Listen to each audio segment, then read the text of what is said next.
Welcome back to ShapeSoul Conversations. Today, we're diving into a powerful theme: alignment.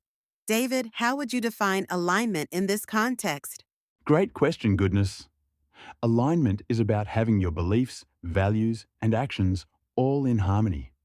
It's when your soul stops fighting your lifestyle and everything you do reflects what you truly value.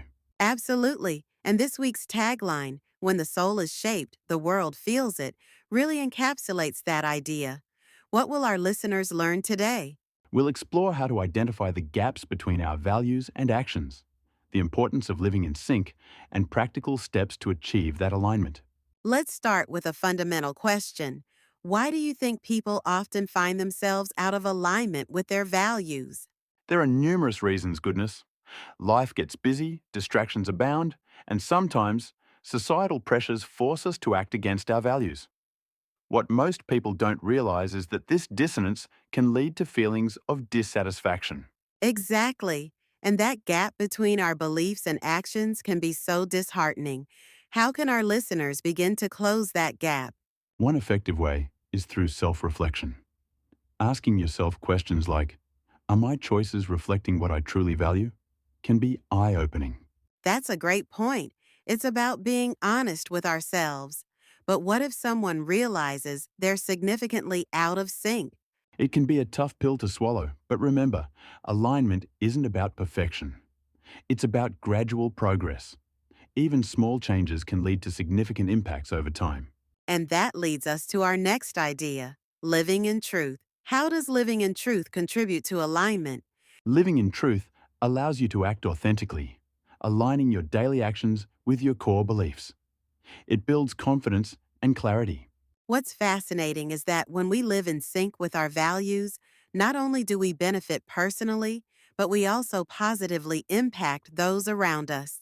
Absolutely. When you're aligned, you radiate a kind of energy that inspires others. It's contagious. And speaking of inspiration, can you share an example of someone who embodies this alignment? Certainly. Take Malala Yousafzai, for instance. Her advocacy for girls' education perfectly aligns with her values of empowerment and equality. That's a powerful example. She truly lives in alignment with her beliefs, despite facing immense challenges. Exactly. And that's what makes her such a compelling figure. It's a reminder that when we act in accordance with our values, we can create real change.